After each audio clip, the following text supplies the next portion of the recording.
This is your man, the man about town, Petty Murphy, reporting to you live from the back of the classroom with Akata News Network. What is that? Wait a minute. Stay tuned. Breaking news. Okay. For those of you that may or may not know, of course, when anything goes viral, that's when everybody wants to start paying attention, right? And I guess for me, that's the biggest issue that I have with most of the people who are fake outrage. Because let's be clear, it's fake outrage. It's very fake. You're only outraged because you saw something on the news or the TV. But for people that live in Chicago, your outrage is fake. Your outrage is not real. It's very fake. Because I'm going to tell you the truth. It's fake because myself, as well as others, let's say about 30 people, have been down at City Hall since the end of 2022. Okay? Since the end of 2022 at City Hall, in City Hall, at the City Hall Council meetings. Let's be clear. So if you didn't know anything that was going on until now, until you see ICE here, until you see a Black building get raided on the south side of Chicago and South Shore, that's not on me that you clueless. That's not on me that you don't know and understand what's really going on in your own city. Now that the media, now that everybody else wants to bring light to it, now that the Democratic Party that actually did all of this now want to play victim, let's be clear. Now, and I'm not about to keep allowing that to happen. So instead of me, because I've really just been trolling y'all these last couple of days. I would, in fact, make sure that we immediately surge to the border. All those people are seeking asylum. They deserve to be heard. That's who we are. We're a nation that says if you want to flee and you're fleeing oppression, you should come. You're what it is. So yeah, if you don't know who that sister was, that's actually Patrice L. Stewart, Chicago native. She's an entrepreneur, self-employed. But she also was responsible for helping Chicago Turns Red actually put together their strategy to get what they were trying to get accomplished out there. But the reason I clipped that is, and I'm going to put the link in the description, is I think that's something that everybody really needs to look at and understand what's going on, because she touched on something that I've been trying to get people to see and understand for the longest, about how they play on our emotions and use our intergenerational trauma to push us like chess pieces in certain situations to get their agendas accomplished, right? And like she said about the selective anger or the fake outrage, there really is a lot of that going on right now. And what blows my mind is that y'all out there trying to protect the people who openly tell you that they don't like you.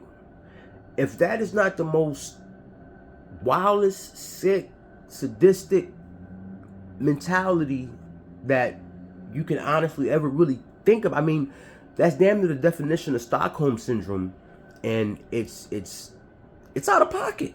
It's completely out of pocket. And you know, the video itself is a little long. It's about an hour long, but I watched it in its entirety, and I highly suggest all of you do too.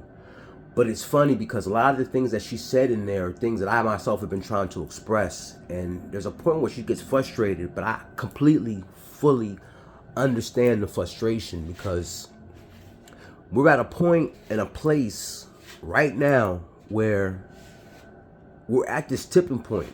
You know what I mean? And if we don't start moving and moving accordingly, everything that those that came before us worked for is going to be lost in the wash. And we are the reason that it's happening, because we're allowing our emotions to be manipulated to use us to move in certain ways and do things that don't even serve us.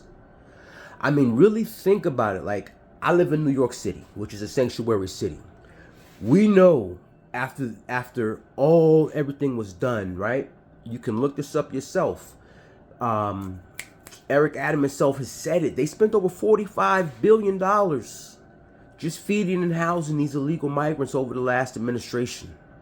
And again, I said it before, I'll say it again. It wasn't New York State responsible for that. It was the residents of New York City that are responsible for that. That is coming out of our tax dollars, while prices and inflation go up. Why? Because the demand. I've shown y'all before. I went to the grocery store and showed y'all where they were now selling guinea pig, literally in the fucking supermarket, which was never done before, but that was because there was a new demographic that was requesting it. And because they were getting SNAP benefits, the supply and demand was created, and we paid for that supply and demand. So these people were also getting housing vouchers, which she also explains in that video. So when these people come to your communities, because the Democrats never wanted them in their communities, they put them all here. Because remember, if you're a New York City resident, when they started shutting down the schools and they started in Staten Island, them people in Staten Island was not having it.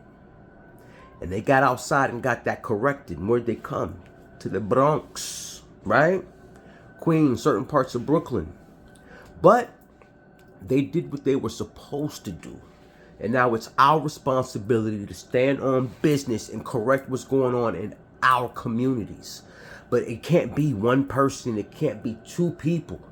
You need a collective of people. To make any type of change, anything, you need at least about 3% of the population to start moving in a certain manner, and then others just by proxy will start falling in line. But at some point, we have to care about what happens to the communities that we live in, because they are our communities. And all of these nations, Department of Homeland Security has already verified this information, that Venezuela, Colombia, all these different countries, they shut their prisons down. When Biden said, anyone that wants asylum, come on, you're more than welcome, come get it. He said it during the presidential debate.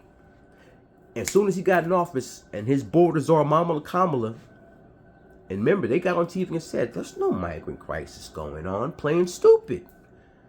Me and my mother talk about this all the time. And she talks about how, I think his name is Abbott, the governor of Texas, how he started busing them to sanctuary cities. Well, that's because when he went to the federal government and said, yo, we got a crisis going down here at our border, at the southern border, we need help, they denied him help. So what did he do? Fine then, I'm going to dump him in your cities. Since you all set up sanctuary cities in your cities, we'll bust him there. Which honestly, I feel like it's a complete psyop and part of the grand design. But that's neither here nor there, because now this is the situation that we're in, right? And it's time to go from problem and reaction to a solution. But we have to take part in the solution, because we know what's going on. We know the change in our communities. We've all seen it. We've all lived it. We know what's happening in our subways and on our streets. We know the spike in crime. We've seen it. We've lived it. I don't know why a lot of us are acting like it doesn't happen, and people are scared to say what's really going on around them, because you've been conditioned not to, because you're scared of being canceled. But facts are facts. But again, go check out Sister Patrice's video. If you have time, watch it in its entirety. But then really sit back and look at what's going on around you, and then really make an assessment of what it's really worth. Like, it's fighting for the right. Again, I always say this is an oxymoron, but it's fighting for the rights of illegal migrants have anything to do with how your life runs day to day? Because remember, these people, they don't have work permits because they're not supposed to be here. So therefore, they can't feed themselves because they're not supposed to be here, because they're illegal. And I find that another thing I find funny is that people are like, oh, you know, he didn't say, he said exactly what he was going to do. He said, we're going after criminals. Well, newsflash, if you commit a crime, by definition, that makes you a criminal at that moment. So if you crossed over into a country you're not supposed to be in, and it's against the law for you to be there, then that makes you a criminal. He told everybody what it was, and nobody listened. They all said, oh my God, I will vote for Donald Trump. And now you're getting what you asked for. But the thing that I find just utterly disrespectful is how now they're calling on us, asking where we're at. We did our part when we made it possible for all people to immigrate here, when we attached immigration to the Civil Rights Act. What more do you want? But when you start throwing in the disrespect about you're next and this, that, yo, black Americans, right?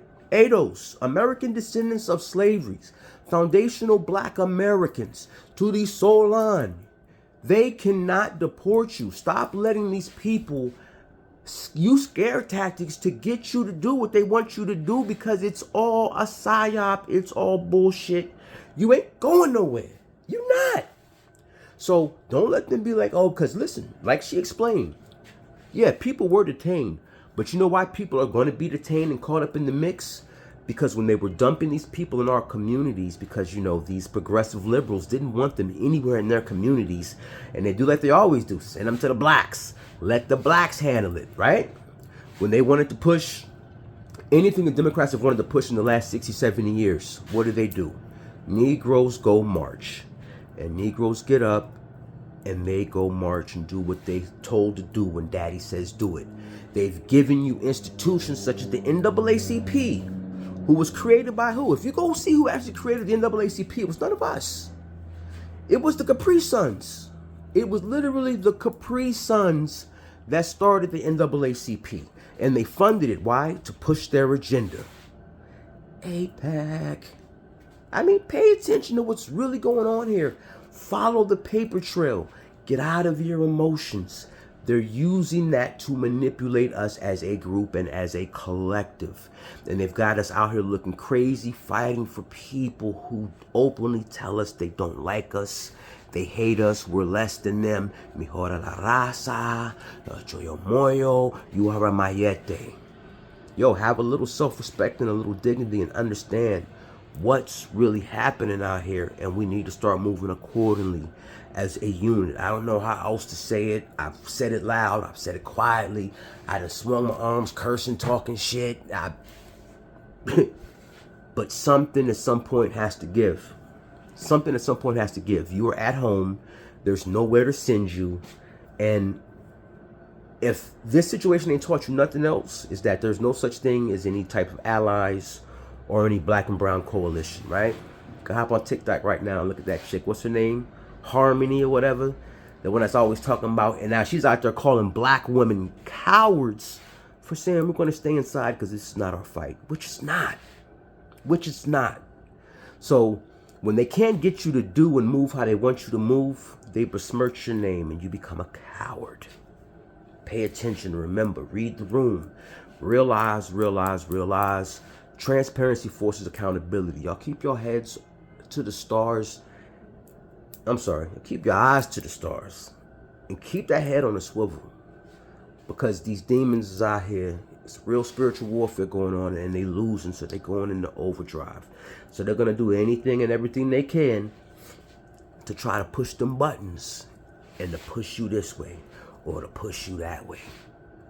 But stay the line, 10 toes down, walk in your power, and just know what you know is right and keep pushing.